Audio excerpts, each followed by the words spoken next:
One of the delightful experiences I've had over the years is being invited to a city by church leaders across the denominational spectrum in a consultation process. Consultations are not conferences in the traditional sense. I come in to listen. And so one of the first things I ask often is, where would they take me to prove that God is alive in their city?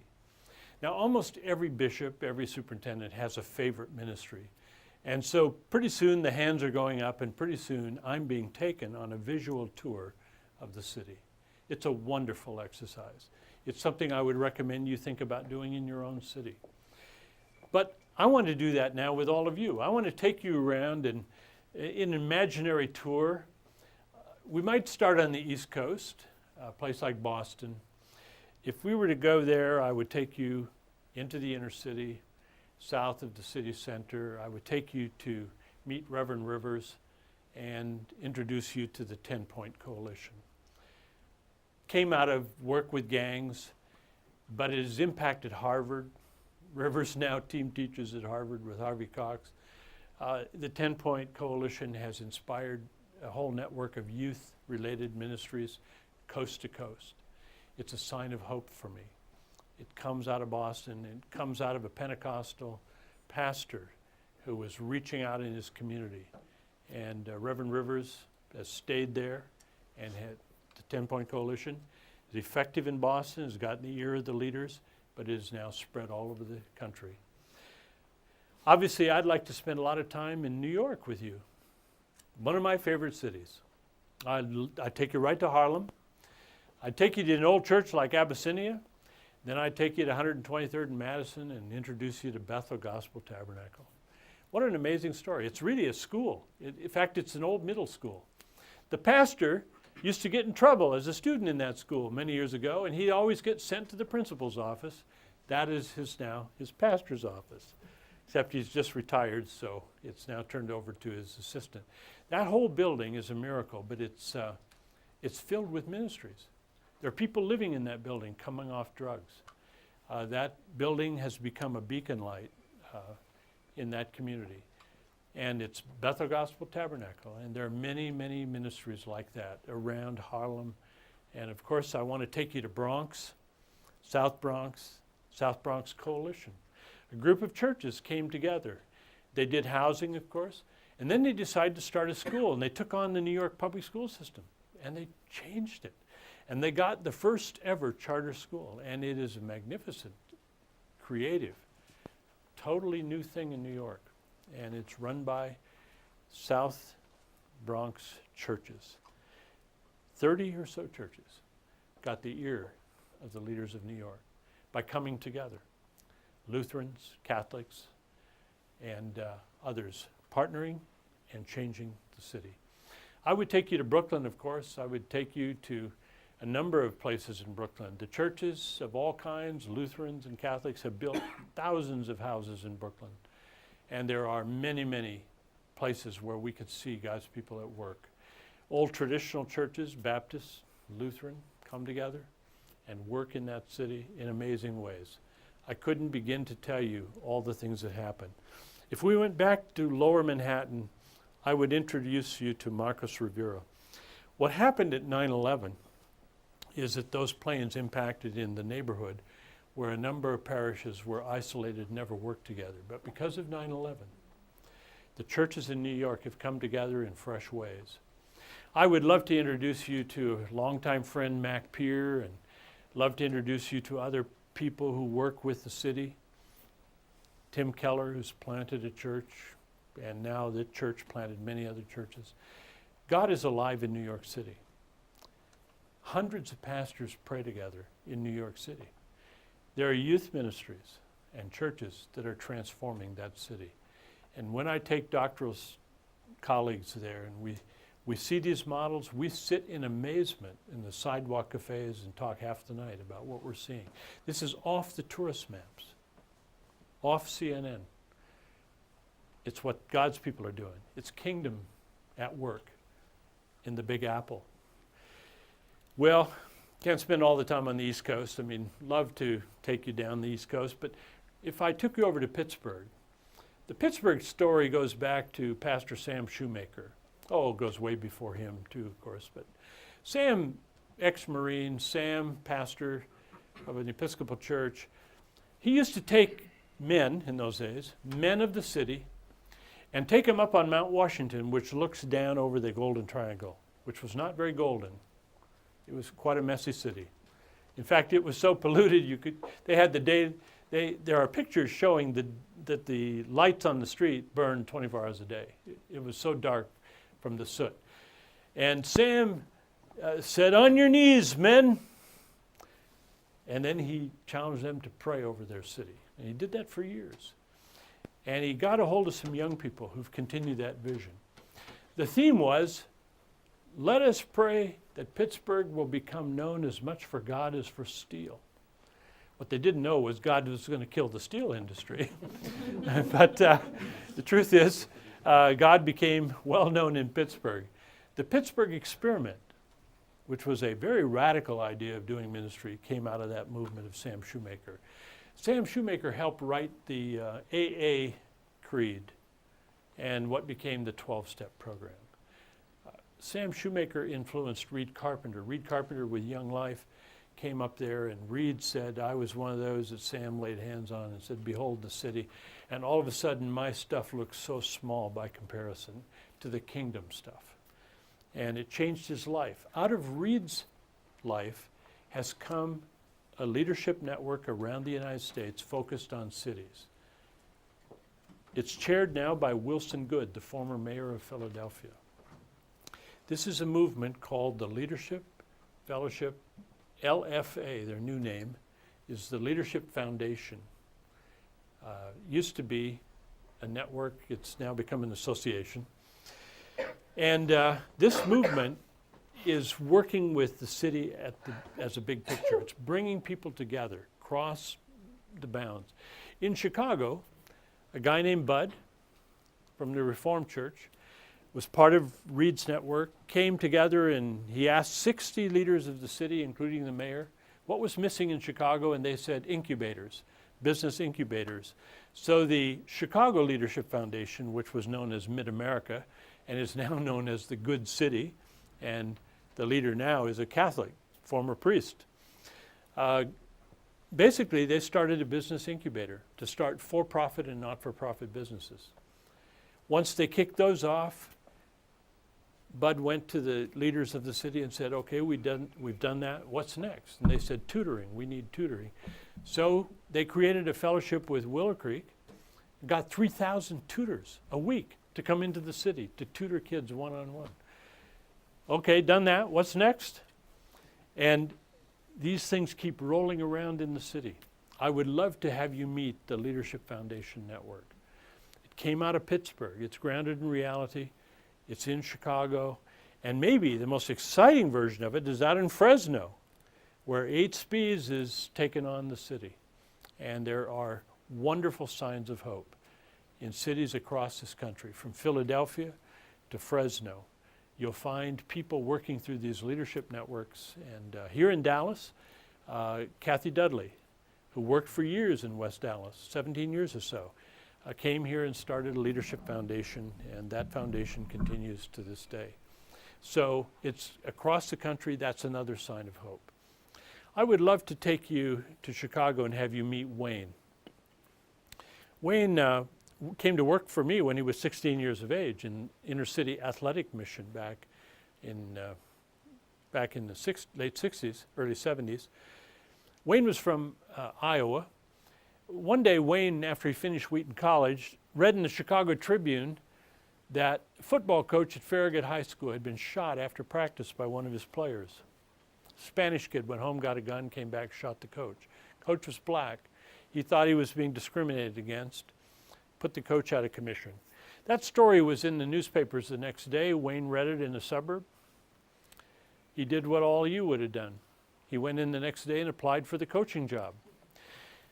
Now, there wasn't a long line waiting where they shoot you after practice, so Wayne got the job. Wayne moved into Farragut High School on the west side of Chicago, and he found there was a weight room but no weights, and he was supposed to teach wrestling and football. So he called up the Fellowship of Christian Athletes and said, can you get me to the Chicago Bears? back when we had professional football in Chicago, there were Christians on that football team, like Mike Singletary and Walter Payton, the coach's wife, Diana Ditka, and the owner, McCaskey. They all helped, and they funded Wayne. And Wayne got 300 kids together and said, we're going to start a weightlifting business. 2 things are required. First, you have to pay a quarter, 25 cents. Secondly, you have to go to Bible study. Kids said, time out, coach. Bible study is not a problem. How come you're charging us a quarter? We all know you got these weights free from the bears. Wayne said, you must understand this is a weightlifting business. You're going to be employed every afternoon, every evening, 7 days a week. We're going to have weightlifting over on Ogden Avenue. He rented a place, had the weights set up. The kid said, for real? You're going to hire us? Yes, some of you are going to be trained to run this business. It's going to be a business. You're going to get paid for it. So you have to pay the quarter, and we're going to add to the machines and pay the rent. They said, okay. Pretty soon, 300 kids are going to Bible studies, lifting weights. The mothers came and said, Coach, we don't have a laundromat. So he went to Suburban Family, got a washer and dryer to give them a laundromat, put it up behind the weight machine in the same little storefront on Ogden Avenue, called 100 ladies together for the dedication of the Lawndale laundromat. And then he said, now you have to pay a quarter every time you use the machine. And the women were confused. They said, you're ripping us off, Coach. You just got done telling us it was free. These people gave it to you. How come you're charging us? He said, you need to understand, it's going to be a 24-hour laundromat business. You pay quarters, 3 8-hour shifts. People are going to be working here. It's going to be employment for you. If you don't pay the quarters, we can't repair the machines. We can't add to the machines. We can't pay your salaries. Pretty soon, the mothers are paying the fees and getting employed. Pretty soon, they roll the money over and they get a thrift shop going. More employment. Pretty soon, he's got a street full of businesses. There was a Cadillac showroom across the street that went down. Wayne got a grant and got people and taught him how to build trusses, and they put a roof on it. Then he got a grant and he bought 400 shovels. So 400 kids could dig the basement. So they would own that sense of, this is our building. He could have hired a backhoe to do that. But he got the kids to do it. Then a miracle happened. The Chicago Bears won the Super Bowl. Wayne called and said, where are you going to tithe your Super Bowl winnings? Now that was a whole new idea to the Chicago Bear football team. They had never thought about that. What do you have in mind, Wayne? They came, Wayne said, we need a gym floor. The kids did the work, and so the Chicago Bears, with their Super Bowl winnings, came and put in the floor and added to the weights. And now in that same building, there's a medical clinic with almost 30 Christian doctors full-time. I think 7 Christian dentists last I checked. 75,000 patient visits in the medical clinic in that building, with the gymnasium, it's working. By the way, Kevin Garnett, who, if he's not the most valuable player in the National Basketball League, is usually in the top 2 or 3. He played high school ball in that community at that school and plays in that gym when he comes home. It's a product of that ministry. Well, it continues. There's now Hope House, which is an addictive center rehab. More than 30 people live in this building, and they just expanded it.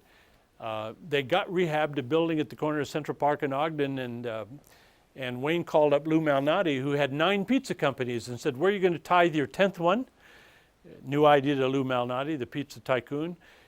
He set up the 10th one there in that rehab, and it's now generating funds for the neighborhood. One day the kids came and said, Coach, we need a church. He said, no, we don't. There are a lot of churches around here. I just joined one. He said, no, they don't want us. They want you. They don't want us. The kids started the church, and Wayne became their pastor. No outside funding required. You see, Wayne did what was right.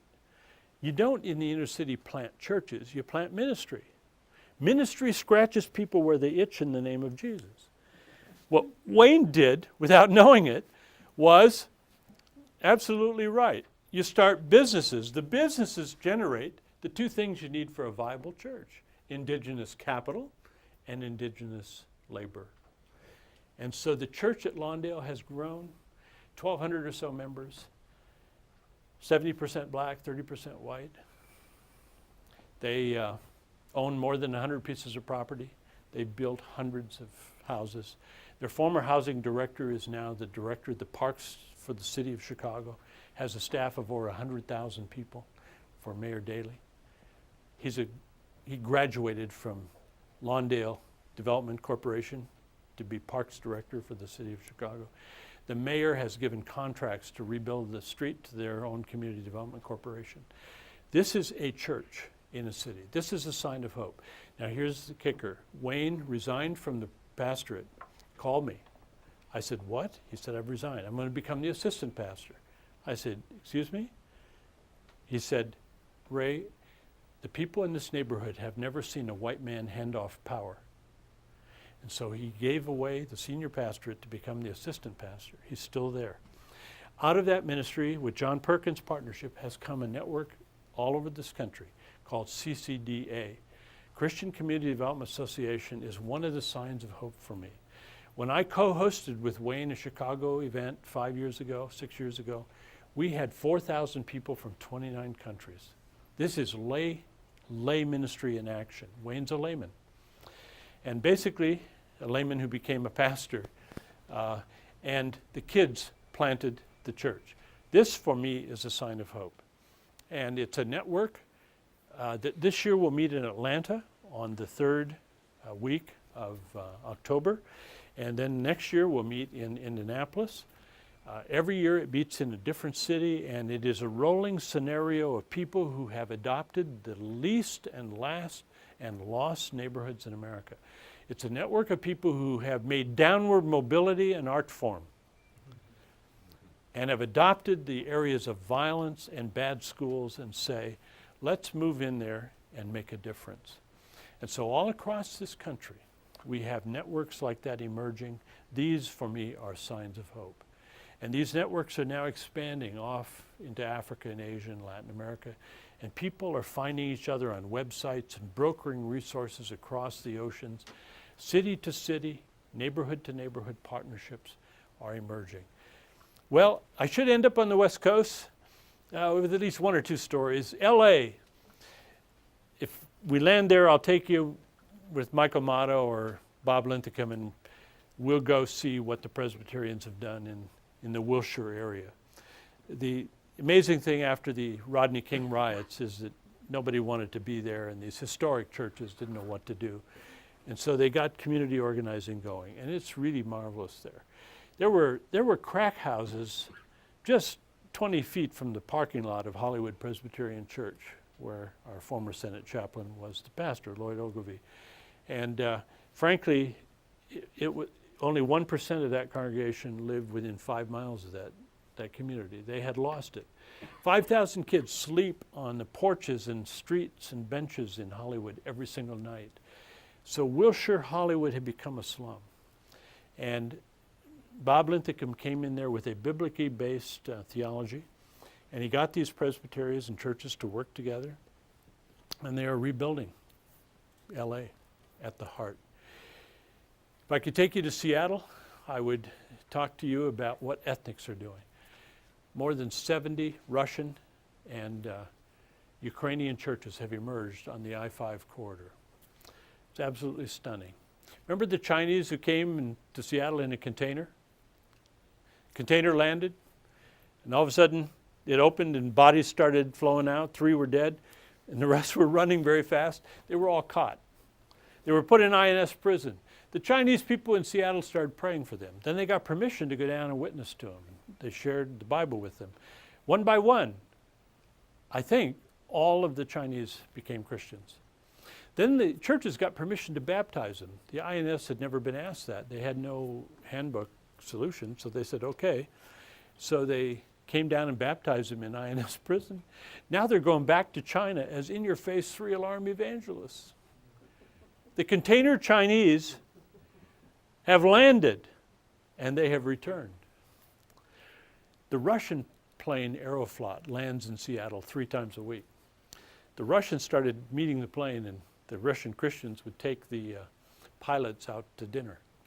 One by one, they led the pilots to Christ. Cal Yuamoto, I swear, runs World Relief, tells this story. He said, pretty soon, we started hearing about Aeroflot churches in Russia. Aeroflot churches? What's that about? The pilots, apparently, who had been introduced to Christ in Seattle, had gone back to Russia and shared the gospel. And churches are being established, somehow connected, close enough to be called Aeroflot. Wish I could take you to Vancouver. There are 5,000 university students from China studying at Simon Fraser in the University of British Columbia. Half of them are in weekly Bible studies. China has sent their best to get doctorates, master's degrees, science degrees. In Vancouver, they are becoming believers. Same thing happened at Georgia Tech. I'd love to take you to North Avenue Press there, same mission conference that I was visiting. You know what happened? My whole table, 8 Chinese, had all been sent to Georgia Tech to get PhDs in math and science. All 8 had become Christians in Atlanta. Going back to China as evangelists in their professions. Same thing happens in Damascus. I'll give you one illustration from overseas. I was in Damascus, Syria. Not very many Americans go there. I went to the St. John of Damascus Anglican Church, and the choir was all black African. That afternoon, I heard another choir, African. This is an Arab country. The choirs are African. I finally said to Bishop Shabo of the Syrian Orthodox Church, "Excuse me, are all the choirs in Damascus African?" He smiled. He said, "Did you ever hear of Idi Amin?" Well, of course. The Ugandan dictator had done what Nebuchadnezzar did. He skimmed the cream crop of the village and said, "Where in all the world can I send them to become good Muslim Marxists?" University of Damascus. It's the best place in the world. It's a secular Ba'ath Party place. They can become good Muslim Marxists. Now, it's against the law to evangelize Syrians if you live in Syria. It's not against the law to evangelize Ugandans sent to the University of Damascus. The Christians, Adiba Wad, who's president of the National Presbyterian Church, told me, as he took me up the top of the mountain, you could see the whole valley, the university at the west end, the city of Damascus on this end. He said, "You know, we've organized 30 prayer groups, and we've led almost all of Idi Amin's people to Jesus Christ, and we're discipling them in the church choirs of our city." Now, that is not in the mission books. That is so off the chart, it's impossible almost to believe. And I'm not sure I would believe it if I hadn't seen it. There are signs of hope in our cities. We can be overwhelmed with the violence. When I tuned in the television last night, it was one bad news moment after another. And we become used to the idea that our cities are going up in smoke, that people are leaving in frustration, that the economy has quit. But I'm here to say there's another side. Twice in the Gospels, we see Jesus weeping, once at the death of his friend, the other at the impending death of his city. Jesus looked out and he saw the city. He saw epileptically that it would die at Roman hands. He said, "Jerusalem, Jerusalem, how would I have taken you as a hen gathereth her chicks? Behold, your house is left unto you desolate." Jesus is a portrait of God. We now know how God feels about cities. And those cities are the containers of signs of hope. I've given you a quick little tour around the U.S. We've popped outside the U.S. in a couple stories. The delight of my life has been going around to the cities, not to tell them what to do, but to listen to what they have learned and what God is teaching the church to do in the heart of cities on 6 continents. I am not a pessimist now. I can make you numb with statistics about cities. I can overwhelm you with problems that comes out of the exegesis of cities. But I am here to tell you there's good news. The gospel is true. The church is alive. And the church is in the city doing the most amazing things. Mother Teresa is the most famous urban ministry in my lifetime. And she is reminding me that the women in Beirut are planting the church. The men have no integrity because they've been killing each other for 17 years. The women are praying together on the Falls and the Shanker Road divide between Catholics and Protestants in Belfast. I've been there with them. The women are the heroes. They are in the most violent contexts doing God's ministry. I, as a white male, may be a threat to them. Women's vulnerability is their power. I'm here to celebrate the fact that God is working through women in the most violent context of this planet. That is a sign of hope to me. So to God be the glory, to the earth be peace, to the women, courage, and to our cities be hope. Amen. Amen.